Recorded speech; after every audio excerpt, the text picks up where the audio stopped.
waxaan soo gaarsiinay raashin ka kooban bur bariis baasto saliid iyo timir iyo sidoo kaleenta sokor waxaa muuqaalkaas ka damqaday raashinkan ilaa iyo 3 qoys gaaraya u soo dhiibay gruubka u gargaaridda walaalaha degmada Buloburte oo ah gruub isku xiran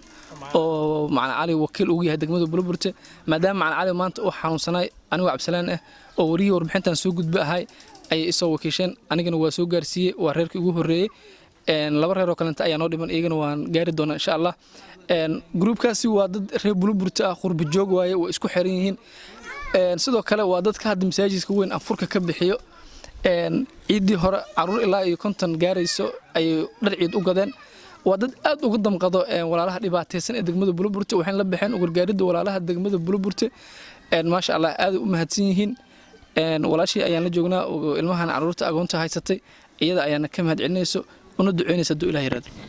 raashinka oo soo dhibtay waana soo gaari khayr Allah anisiyo duceysantiin aad u mahadsantiin wali reerka ayaan la joogaa maadaama raashinka ay ku wareejiyay sidoo kale waxaa jira lacag soo gaaray oo loogu talagalay idaan tabaalaysan watahay $100 waxa ku soo dhiibay wiil reer Buloburte ah oo Sweden ku nool in u duceysa laga rabaa $100 kalena waxa ku soo dhiibay laba wiil oo kalenta oo eegana reer Buloburte ah oo midna South Africa ku nool yahay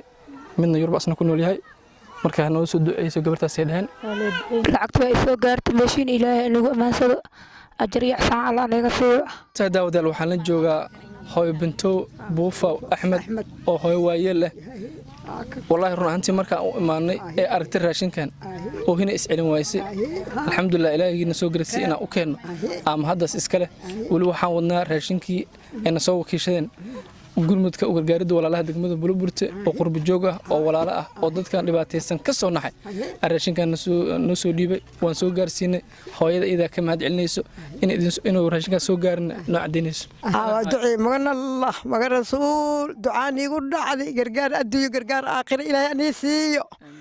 khayrka meeshiiska soo baxay khayrka badan Allah soo geliyo kor Allah niga dhigo cadu Allah naga qabto kulli wani ducay hooy macaane khayr waa soo gaaray asxanta jisaka Allah walaal jiro waalid jiro haysan la ilaaha illa Allah Muhammad rasuulullah arbiga waa iga ducaysateen gargaar adduunyo gargaar aakhir Ilaahay anisiyo adina Ilaahay caafimaad iyo cimri Ilaahay ku sii insha Allah inta lagu keenana Ilaahay ku barakeeyo Ilaahay ku barakeeyo insha Allah waan iska warhayn doonaa haduu Ilaahay yiraahdo watahay daawadayaal waxaan la joogaa reerkii aan horay muuqaalka ugu baahinay ee ahaa reerkii hooyada iyo aabaha aan san lahayn caruurtooda ee haysay maama nimco oo qof waayeel ah oo ilmaha ayeeyadood ah wuxuu Ilaahay u soo qadaray in aan soo gaarsiino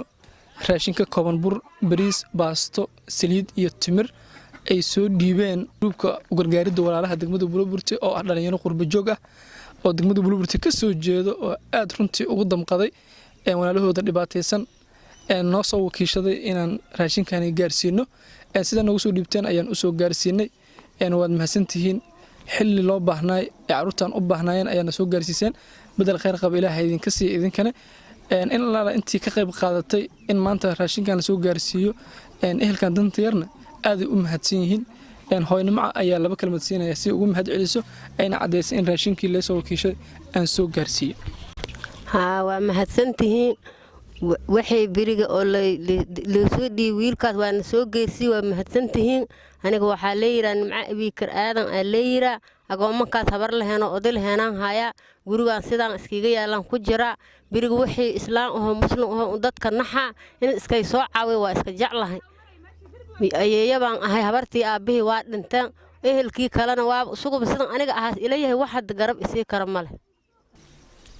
watahay sidoo kale inta waxa jirtay lacag leeygu soo dhiibay inaan soo gaarsiiyo $100 ayaan soo gaarsiiyay hooyo nimco waxaana soo dhiibtay wiil dhalinyaro ah oo reer Buloburte ah oo Sweden ku nool murada leeyahay ayuu yiri ii soo duceyso hooyo nimco marka waa ka saajisaka la qeyran ida ayaan u duceynayso wiilkan waa mahadsan yahay lacagta waa leeysi qeyr baan u rajaynaa meeshiiska oo mayahay Allah ka waraabiyo wixii dib u hoohay Allah ka qaado wixii tawana Allah midigta u soo saaro watahay daawadayaal waxaan la joogaa reerkii qaxa ahaa ee tuuladan shawliga ka soo qaxay ee cidda kale inta dulsaarka ku ahaa ee ilmaha agoonta haystay alxamdulilah baaqidii aan dirnay waa dad muxsiniin ah ka soo jawaabay raashinkan waxaa isoo wakiishaday gruubka u gargaaridda walaalaha degmada Buloburte oo dhalinyaro qurbo joog ah oo walaalahan masaakiinta ah ka soo naxay waxay isoo dhibeen raashinkan oo ka kooban bur bariis baasto saliid iyo timir sokor xataa way ku jirtaa waan soo gaarsiiyay ciddii mudneed macna cali ayaa wakiil uga gruubkan degmada Buloburte maadaama macna cali oo xanuunsanayna aniga isoo wakiishan anigana waa soo gaarsiiyay maamada ilmaha agoonta haysata iyada ayaana ka mahad celinayso darin la ku sii waa mahadsantiin wadaadkii ii soo adeegay waa ii soo adeegay markii horena ii yimid haddana waa ii soo adeegay waa mahadsantiin alla aniga jannada alla anigu mashaaro ashar iyo xasanaad alla aniga